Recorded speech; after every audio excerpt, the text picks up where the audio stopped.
தொலைக்காட்சி நேயர்களுக்கு வணக்கம். பயாஸ்கோப் பைலவான் நிகழ்ச்சியில் இப்போது நாம் பார்க்க போவது வாரிசு படத்தின் திரை விமர்சனம். வாரிசு படத்தில் விஜய், ராஷ்மிகா மந்தனா, சரத்குமார், ஜெயசுதா, ஸ்ரீகாந்த், ஷாம், குஷ்பு மற்றும் பலர் நடித்திருக்கிறார்கள். இந்த படத்துக்கு கார்த்திக் பழனி ஒளிப்பதிவு செய்திருக்கிறார். வம்சி பைடபள்ளி இயக்கியிருக்கிறார். கவிஞர் விவேகா வசனம் எழுதி பாடல்கள் எழுதியிருக்கிறார். திரைக்கதை எழுதி இயக்கியிருக்கிறார் வம்சி பைடிபள்ளி. இந்த படத்தில் ஒரு விசேஷம் என்னென்னா, விஜய் முதலாக தெலுங்கு படத்தில் அறிமுகமாகிறார் கதாநாயகனாக. இந்த படம் ஒரே நேரத்தில் தமிழிலும் தெலுங்கிலும் வெளியாகி இருக்கிறது. தமிழில் கடந்த ஜனவரி 12ஆம் தேதி வெளியானது. ஆனால் போதுமான தியேட்டர்கள் ஆந்திராவில் வழங்கப்படாததால் ஜனவரி 14ஆம் தேதி இன்று போகி என்று வெளியாகி இருக்கிறது. முதலாக விஜய் நடிக்கும் படம் ஆந்திராவில் பூஜை போடப்பட்டு படப்பிடிப்பு நடந்தது. வம்சி பைடபள்ளி பல வெற்றி படங்களை எழுதி இயக்கியவர். பொதுவாக அவருடைய மூலதனெல்லாம் சென்டிமெண்ட் படங்கள் தான். நட்பு, காதல், குடும்பம் ஆகிய கதைத்தளங்களை வைத்து படம் எடுப்பவர் வம்சி பைடிபள்ளி. வம்சி பைடிபள்ளி சொன்ன கதை பிடித்து விட்டதன் காரணமாக விஜய் உடனே கால்ஷீட் தந்து நடித்து கொடுத்திருக்கிறார். ஆனால் இந்த கதை ஏற்கனவே பல தெலுங்கு நடிகர்களுக்கு சொன்னது தான். ஆனால் அவர்கள் இப்போது வேண்டாம், ஒரு வருடம் ஆகும் கால்ஷீட் கிடைப்பதற்கு என்று சொல்லியிருக்கிறார்கள். அதன் காரணமாக விஜய் சொல்லி உடனடியாக நடித்து கொடுத்திருக்கிறார். இப்போ வம்சி படத்தினுடைய கதையை பார்ப்போம். சரத்குமார் இந்தியாவில் உள்ள கோடீஸ்வர தொழிலதிபர்களில் ஒருவர். அவர் டெண்டர் எடுத்து பல தொழில்களை நடத்தி கொண்டிருக்கிறார். டெண்டர் என்று சொன்னால் சரத்குமார் கம்பெனி தான் வெற்றி பெறும், செயல்படும், அந்த அளவுக்கு இருந்தது. அதே சமயத்தில் பிரகாஷ்ராஜ் சரத்குமாருக்கு எதிராக இன்னொரு தொழிலதிபர். சரத்குமாருக்கு விஜய், ஸ்ரீகாந்த், ஷாம் ஆகிய 3 மகன்கள்.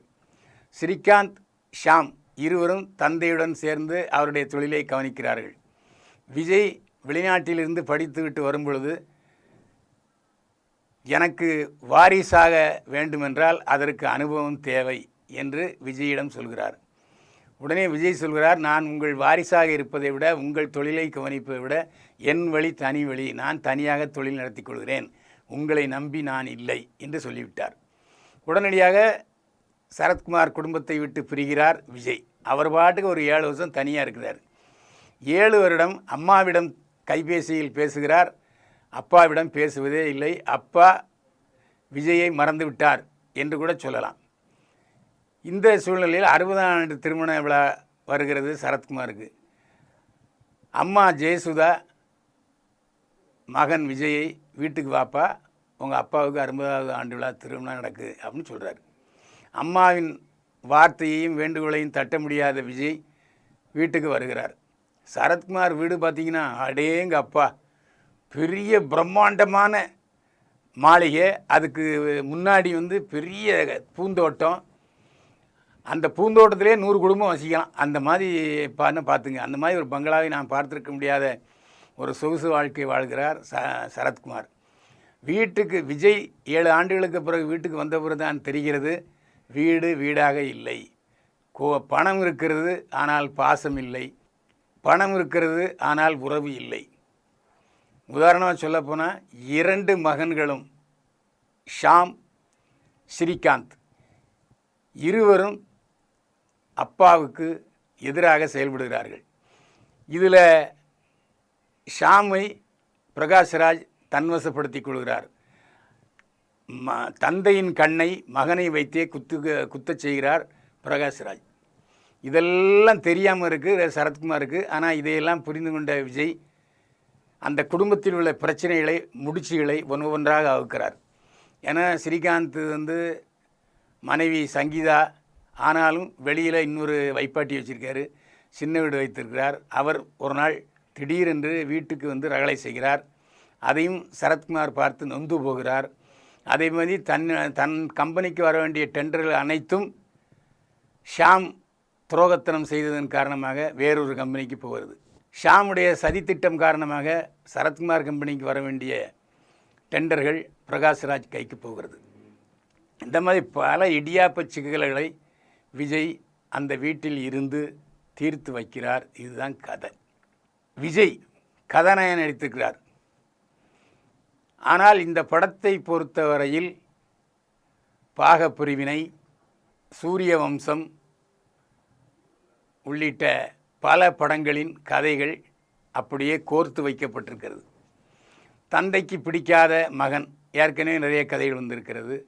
அண்ணனுக்கும் தம்பிக்கும் மோதல், பாகப்பிரிவினை உட்பட நிறைய படங்கள் வந்திருக்கின்றன. இதெல்லாம் தமிழுக்கு புதிதல்ல, ஆனால் விஜய்க்கு புதிதாக இருக்கிறது. விஜய் மிக அருமையாக நடித்திருக்கிறார். அதாவது ஆக்ஷன் ஹீரோவாக இருந்தாலும் இதில் அவர் நடிப்பதற்கு வாய்ப்பு இருக்கிறது. அதுக்கான தளம் அமைத்து கொடுத்துருக்கிறார் வம்சி பீடப்பள்ளி.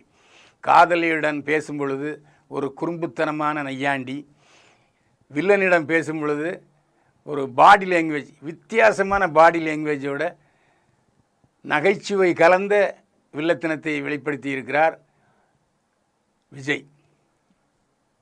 ராஷ்மியா மந்தனாவுடன் குத்தாட்டம் போடுகிறார், காதலிக்கிறார். அதாவது நடனம், ஆக்ஷன், நடிப்புக்கு வாய்ப்பு இத்தனையும் இருக்கிறது. விஜய் புகுந்து விளையாடி இருக்கிறார்.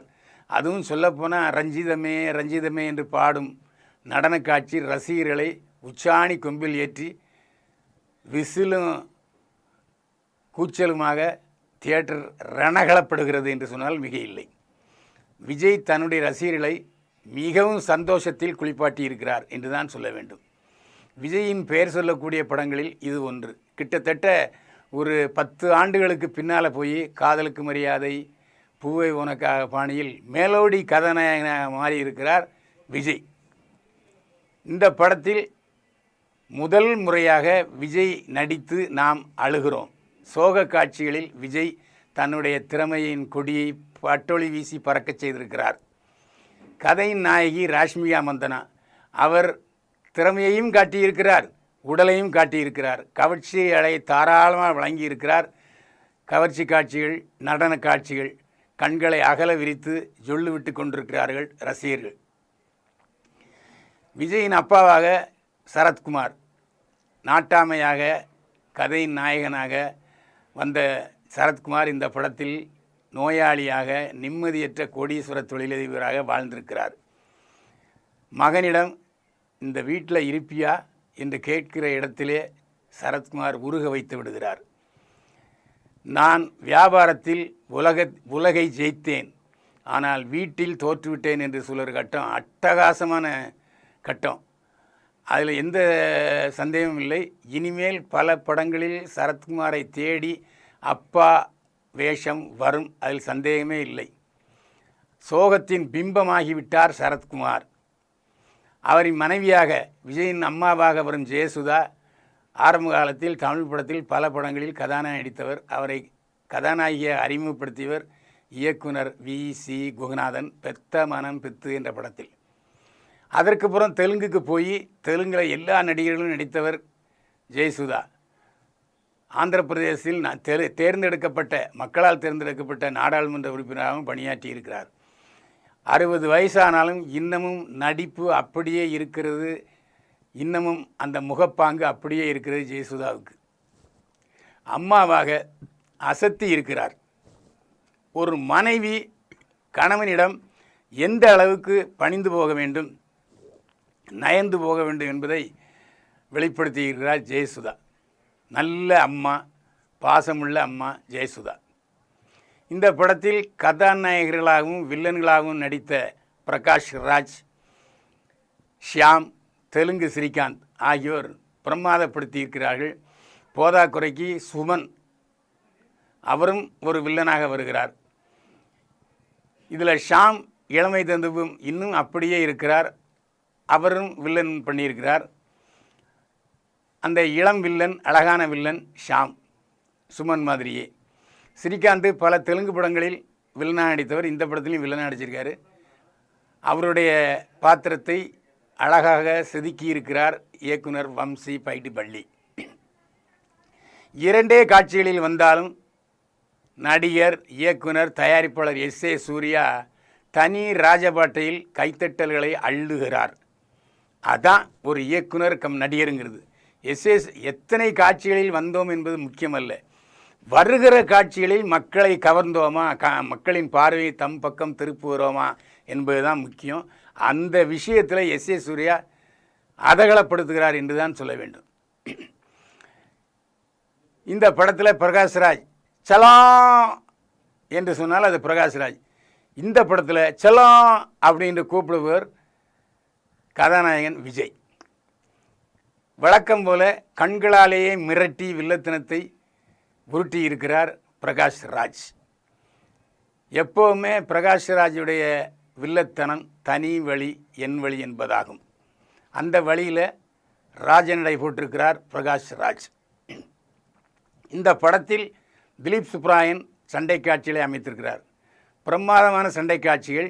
அதுவும் அந்த சுரங்க இதில் எம்சிபி லாரி வர்றது, அதிலிருந்து தப்புறது, ஒரு 20 பேரை போட்டு மரணடி மாட்டடி அடித்து வீழ்த்துறது எல்லாம் விஜய் பிரமாதப்படுத்தியிருக்கிறார்.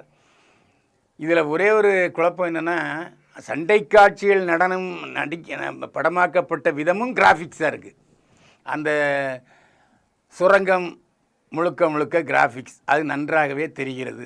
ஒளிப்பதிவாளர் கார்த்திக் பழனி, அவர் காசிக்கு போய் அஸ்தியை கரைப்பதாக கதாநாயகன் அஸ்தியை கரைப்பதாக படமாக்கியிருக்கிறார். அது காசியை பின்புலமாக கொண்டது.